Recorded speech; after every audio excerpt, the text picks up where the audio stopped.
Hi hello ನಮಸ್ಕಾರ ಎಲ್ರಿಗೂ welcome back to my channel. ಇವತ್ತು ಮೀನು ಸಾಂಬಾರು ರೆಸಿಪಿನ ಯಾವ ರೀತಿ ಮಾಡೋದು ಅಂತ ನೋಡೋಣ. ತುಂಬ ಈಸಿಯಾಗಿ ಒಂದು 10 ನಿಮಿಷದಲ್ಲೇ ರೆಡಿ ಮಾಡ್ಕೋಬೋದು.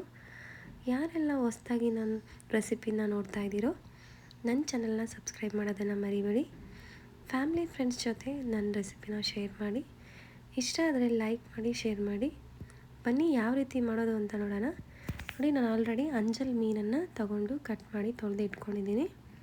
ಇವಾಗ ಒಂದು ಪ್ಯಾನ್ ತೊಗೊಂಡು ಒಂದು 3 ಟೇಬಲ್ ಸ್ಪೂನಷ್ಟು ಎಣ್ಣೆನ ಹಾಕ್ಕೊಳ್ತಾ ಇದ್ದೀನಿ.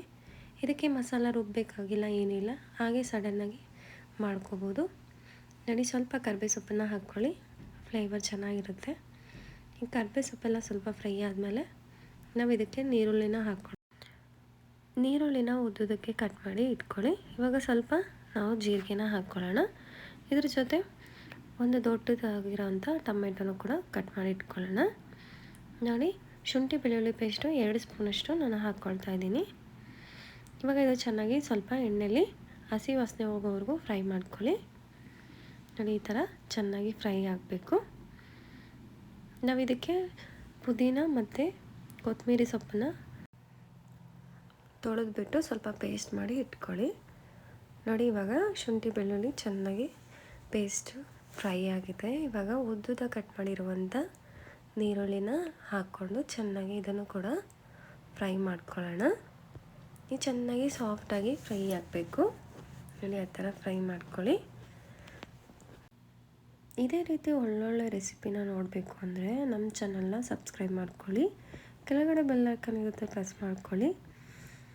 ನಮ್ಮ ಚಾನಲ್ನ ಹೊಸದಾಗಿ ನೋಡ್ತಾ ಇದ್ದರೆ ಪ್ಲೀಸ್ ನಮ್ಮ ಚಾನಲ್ನ ಫಾಲೋ ಮಾಡೋದನ್ನು ಮರಿಬೇಡಿ. ನೋಡಿ, ಇವಾಗ ನಾನು ಒಂದು ಟೊಮೆಟೊ ಕಟ್ ಮಾಡಿದ್ನಲ್ಲ ಅದು ಹಾಕ್ಕೊಂಡು ಸ್ವಲ್ಪ ರುಚಿಗೆ ತಕ್ಕಷ್ಟು ಉಪ್ಪನ್ನು ಹಾಕ್ಕೊಂಡು ಚೆನ್ನಾಗಿ ಮಿಕ್ಸ್ ಮಾಡ್ಕೊಳ್ಳಿ. ಈ ಥರ ಸ್ವಲ್ಪ ಅರಿಶಿನ ಹಾಕ್ಕೊಂಡಿದ್ದೀನಿ, ಒಂದು ಅರ್ಧ ಸ್ಪೂನಷ್ಟು ಅರಿಶಿನ. ಇದನ್ನು ಕೂಡ ಸ್ವಲ್ಪ ಹಾಕ್ಕೊಂಡು ಮಿಕ್ಸ್ ಮಾಡ್ಕೊಳ್ಳಿ. ಇವಾಗ ಇದಕ್ಕೆ ಸ್ವಲ್ಪ 1.5 ಸ್ಪೂನಷ್ಟು ಖಾರದ ಪುಡಿನ ಹಾಕ್ಕೊಂಡಿದ್ದೀನಿ. ಇದು ಕೂಡ ಅಷ್ಟೇ ಚೆನ್ನಾಗಿ ಹುರ್ಕೊಳ್ಬೇಕು. ಇವಾಗ ಇದಕ್ಕೆ 2 ಸ್ಪೂನಷ್ಟು ಧನಿಯಾ ಪೌಡರ್ನ ಹಾಕ್ಕೊಳ್ತಾ ಇದ್ದೀನಿ. ತುಂಬ ಈಸಿಯಾಗಿ ಮಾಡ್ಕೊಬೋದು, ಇದಕ್ಕೆ ರುಬ್ಬಬೇಕಾಗಿಲ್ಲ. ಏನು ಅಂದರೆ ಇದಕ್ಕೆ ಶುಂಠಿ ಬೆಳ್ಳುಳ್ಳಿ ಪೇಸ್ಟು ಮತ್ತು ಪುದೀನ ಮತ್ತು ಕೊತ್ತಂಬರಿ ಸೊಪ್ಪು ಪೇಸ್ಟನ್ನು ರುಬ್ಕೋಬೇಕಾಗುತ್ತೆ ಅಷ್ಟೇ. ನೋಡಿ, ಇದನ್ನು ಹಾಕ್ಕೊಂಡ್ಬಿಟ್ಟು ನಾವು ಇದನ್ನು ಚೆನ್ನಾಗಿ ಫ್ರೈ ಮಾಡ್ಕೊಳ್ಳೋಣ. ನೋಡಿ, ಈ ಥರ ಚೆನ್ನಾಗಿ ಹಸಿ ವಾಸನೆ ಹೋಗೋವರೆಗೂ ಫ್ರೈ ಮಾಡಿಕೊಂಡು ಫಿಶ್ ಸಾಂಬಾರು ಮಸಾಲ ಇರುತ್ತಲ್ವ, ನೀವು ಯಾವುದೇ ಬ್ರ್ಯಾಂಡ್ ಆದರೂ ಹಾಕ್ಕೋಬೋದು, ಚೆನ್ನಾಗಿರುತ್ತೆ. ಇದಕ್ಕೆ ಮೇನ್ ಇಂಗ್ರೀಡಿಯೆಂಟ್ ಬಂದು ಕಾಯಿ ಹಾಲು. ಕಾಯಿ ಹಾಲನ್ನು ರೆಡಿ ಮಾಡಿ ಇಟ್ಕೊಳ್ಳಿ. ಒಂದು ಅರ್ಧ ಬಟ್ಲಷ್ಟು ಕಾಯಿಯನ್ನು ತಗೊಂಡು ರುಬ್ಕೊಂಡ್ಬಿಟ್ಟು ಸೋಸ್ಕೊಳ್ಳಿ.